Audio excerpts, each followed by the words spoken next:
মা, তুমি কারে বেশি ভালোবাসো, আমারে না বাবারে? সেদিন ছেলেকে জড়িয়ে ধরে বলেছিলাম আমি তোরে বেশি ভালোবাসি বাপ। ছেলেও ছোট ছোট হাত দিয়ে আমাকে জড়িয়ে ধরে বলেছিল আমিও তোমারে বেশি ভালোবাসি মা। আজকে সেই ছেলে 22 বছর পরে এসে আমার সাথে কথা বলার সময় পায় না বলতে আমাকে আর তার প্রয়োজনই নেই। তার সমস্ত পৃথিবী এখন তার বউ আর তার শ্বশুর বাড়ি। আমার স্বামী মারা গেছে 7 বছর আগে। তারপর থেকে এই সংসার, এই বাড়ি আর আমার একমাত্র ছেলেকে নিয়েই বেঁচে আছি। কিন্তু আজকাল মাঝে মাঝে মনে হয় মানুষ বেঁচে থাকে শরীর নিয়ে, আর মায়েরা বেঁচে থাকে শুধু স্মৃতি নিয়ে। আমার নাম রোশনারা, বয়স 55। এই বাড়ির প্রতিটি ইটের সঙ্গে আমার আর আমার স্বামীর হাজারো স্মৃতি জড়িয়ে আছে। কত কষ্ট করে আমরা এই সংসার গড়ে তুলেছিলাম সেটা শুধু আমরাই জানতাম। আমার ছেলে রায়হান যখন ছোট ছিল তখন ওকে এক মুহূর্ত চোখের আড়াল করতে পারতাম না। ওর জ্বর হলে সারা রাত মাথায় জলপট্টি দিয়ে জেগে থাকতাম। ও স্কুলে গেলে জানালার পাশে দাঁড়িয়ে থাকতাম কখন ফিরবে সেই অপেক্ষায়। ওর বাবা বলতেন, ছেলেটারে এত আদর করো না রোশন, বড় হয়ে গেলে কিন্তু এই আদরের দামও বুঝবে না। আমি হেসে উত্তর দিতাম, আমার ছেলে কোনোদিন এমন হবে না, ও আমার কলিজা। আজ বুঝি পৃথিবীতে সবচেয়ে বড় ভুল ভবিষ্যৎ নিয়ে নিশ্চিত না হয়ে যাওয়া। মানুষের মন যে এতটা দ্রুত বদলাতে পারে তার নিজের চোখে না দেখলে বিশ্বাস করতাম না। স্বামী মারা যাওয়ার পর রায়হানই ছিল আমার বেঁচে থাকার একমাত্র অবলম্বন। পড়াশোনা শেষ করে যখন ও একটা ভালো চাকরি পেল, খুশিতে আমার চোখে জল এসে গিয়েছিল। প্রথম মাসের বেতন পেয়েই আমার জন্য একটা নীল রঙের সুতি শাড়ি কিনে এনে বলেছিল, মা এটা তোমার জন্য, আমার প্রথম উপার্জনের উপহার। আমি শাড়িটা বুকে জড়িয়ে ধরে কত কেঁদেছিলাম। সেদিন মনে হয়েছিল আমার স্বামী না থাকলেও তার দায়িত্ববান ছেলেটা ঠিকই তার অভাব পূরণ করবে, আমার আর কোনো চিন্তা নেই। তারপর একদিন ধুমধাম করে ছেলের বিয়ে দিলাম। নিজের পছন্দ করা শান্তশিষ্ট এক মেয়ে সুমিকে ঘরে নিয়ে এলাম। ভেবেছিলাম শূন্য ঘরে নতুন হাসি ফুটবে।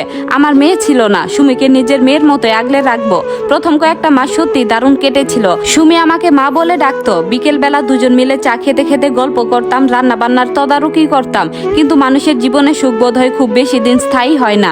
সুমি ধীরে ধীরে পাল্টাতে শুরু করলো, নাকি রায়হান পাল্টে গেল তা আজও বুঝে উঠতে পারি না।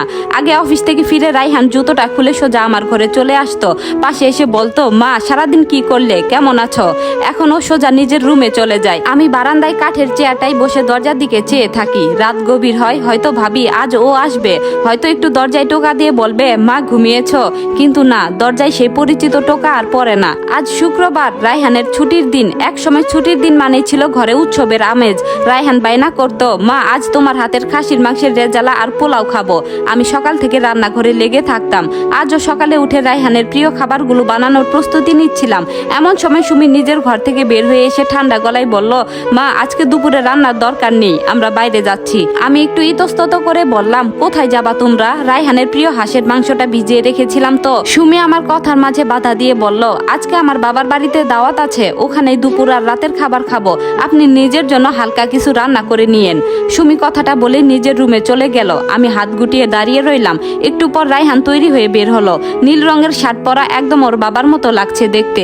আমার ইচ্ছা করছিল কাছে গিয়ে শার্টের কলারটা ঠিক করে দেই, বলি, বাপ একটু সাবধানে যাস।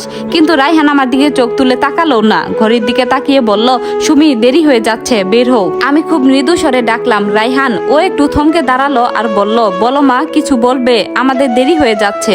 আমি বললাম, না রে বাপ, কিছু না, সাবধানে যাস। রায়হান আর কোনো কথা না বলে সুমিকে নিয়ে দরজা খুলে বেরিয়ে গেল। দরজার ক্যাচ ক্যাচ শব্দটা এই বিশাল ফাঁকা বাড়িতে যেন এক ধরনের আর্তনাদ করে উঠল। বাইরে তখন কড়া রোদ, পুরো বাড়ি নিশুতি রাতের মতো চুপচাপ। আমি রান্নাঘরের থালা বাসনগুলোর দিকে তাকিয়ে রইলাম। এক সময় এই সংসারে আমি ছিলাম সব। ঘরের কোন জিনিসটা কোথায় থাকবে, দুপুরের মেনুতে কি রান্না হবে, সবকিছুর সিদ্ধান্ত দিতাম আমি। আর আজ আমি এই বাড়িরই এক অপ্রয়োজনীয় আসবাবপত্র। খাবার টেবিলে একা বসে 1 কাপ চা আর 2টো বিস্কিট মুখে দিলাম। চাটা গলায় যেন আটকে যাচ্ছিল। কতদিন হয়ে গেল রায়হান আমার পাশে বসে একবেলা ভাত খায় না।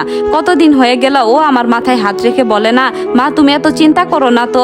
সন্ধ্যা নেমে এলো, ঘরের আলো জ্বালালাম না। আধারে বসে থাকতে ইদানিং বেশ ভালো লাগে। অন্ধকার অন্তত মানুষের মতো অভিনয় করে না, ও সত্যিটাই মেনে নিতে শেখায়। হঠাৎ মনে পড়লো সেই 22 বছর আগের কথা। পুচকে রায়হান যখন আমার কোলে শুয়ে বলেছিল, আমিও তোমারে বেশি ভালোবাসি মা। নোনা জল গড়িয়ে আমার গাল ভিজে গেল। আমি বিড়বিড় করে নিজেকে বললাম, সত্যি তো রোশনারা, মায়েদের ভালোবাসার কোনো বয়স থাকে না, কিন্তু ছেলেদের ভালোবাসার একটা মেয়াদ থাকে। মেয়াদ ফুরিয়ে গেলে মায়েরা শুধু স্মৃতি আঁকড়ে বেঁচে থাকে। রাত 11টা বাজে। বাইরে গাড়ি থামার শব্দ হলো। রায়হান আর সুমি ফিরল। আমি ঘরের ভেতর থেকে শুনলাম ওরা হাসতে হাসতে নিজেদের রুমে ঢুকে গেল। আমি শুধু জানালার দিকে তাকিয়ে অস্ফুট স্বরে বললাম, ভালো থাক বাপ, তুই ভালো থাকলেই আমার সব। এই গল্পটি এখানেই শেষ। এটি ছিল একটি ছোট গল্প। গল্পটি আপনাদের কেমন লাগলো অবশ্যই জানাবেন। ধন্যবাদ।